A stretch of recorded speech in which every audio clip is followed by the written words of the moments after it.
Zombie. And how long have you been homeless? Total, I started, my transient lifestyle, I guess, began when I was 14 years old, so that's a total of 8 years because I'm 22 now. But I've had periods of time housed in college campuses and stuff like that, so it's not been continuous, but like right now I'm looking at about 2 years straight, since I was last in an apartment. Are you from Oregon? No, I'm from Sweden. How long have you been here? My whole life. I was moved into an intercontinental adoption program when I was born, basically. So I have this dual citizenship, but I never lived in Sweden. So you were adopted, or? Yeah, I was adopted into America. Then, when did you leave your adoptive family? My dad died when I was 16, and then my mom had evicted me, sort of, due to I don't know. She grew up, I guess we'd call it straight edge. She was never exposed to anything. She was never exposed to anything that was like a counterculture. So there's like a big lack of understanding of how my worldviews and just the way that I behaved and my interests and stuff. She just didn't agree with hers. Didn't agree with hers. Didn't match up. It wasn't a positive household environment for my younger siblings who are biological. So. Do you keep in contact with them at all? My sister won't talk to me, and I think my brother would if I was able to, but I talk to my mom every once in a while, and she always invites me over to talk to her, and she wants me to stay, for weeks at a time, but I'm sort of trying to find myself right now, and I don't feel comfortable with, giving her this side of me, because it's not who I really am, and there's a lot of stuff that I'm battling right now inside my head, and just being around her makes me it just makes me sad, because I know that I'm not giving her the potential.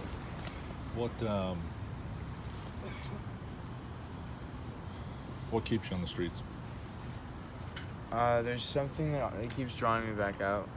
I was recently working at a pest control company, doing regional management. I was making $43 an hour, and I had a really nice apartment, and I had everything I wanted, really, but I wasn't happy.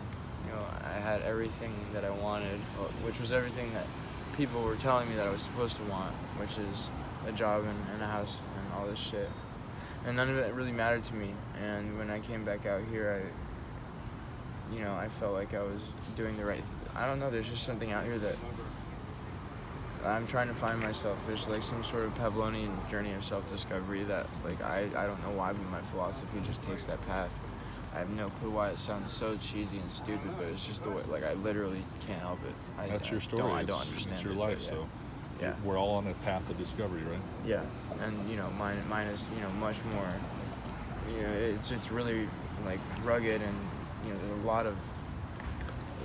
there's a lot of shit to go through out here, but that's just the way that I choose to approach my one time. What's it like out here? It's honestly, it's so unforgiving, and it's so cruel, and it's so.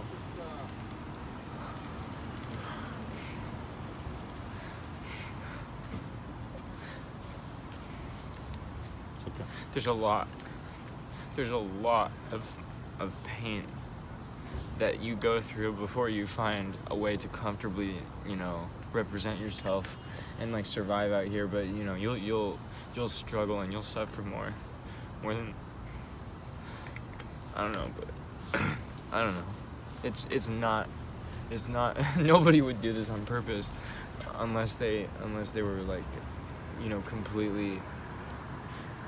There's got to be something totally wrong with you, or there's got to be something calling you out here that's beyond human understanding to be out here on purpose. It's just there's no way to justify it.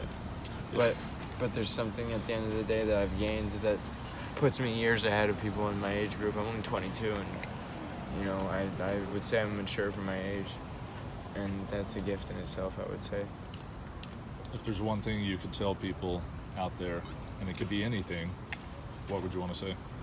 Drug addiction, like hard drugs, not like weed and stuff, but like heroin and meth it's not a choice to some people, and it's really hard to like explain that and sound rational. But it took everything from me little by little, like just grabbed it from me and threw it into the garbage and lit it on fire, and I watched it all burn down, and I was totally fine with it the whole time. And now it's too late, and I only have a few things that I've been able to grab from the ashes and like restore, you know, before my drug addiction could destroy them too. But you know, I think about using every day, and I've tried so hard not to, and I mean, it takes more willpower to just like not go and buy heroin than it does to go than it does to like killing myself would be easier than not buying heroin. And it's just I don't want to, and I wish I never tried it. And it's something that embeds itself into your mind, and it never lets go, and you never forget about it. And so I wish that people were treated less like a moral it's not a moral failing. It's just it's something that you can't explain unless you've been there. Yeah. Thank you.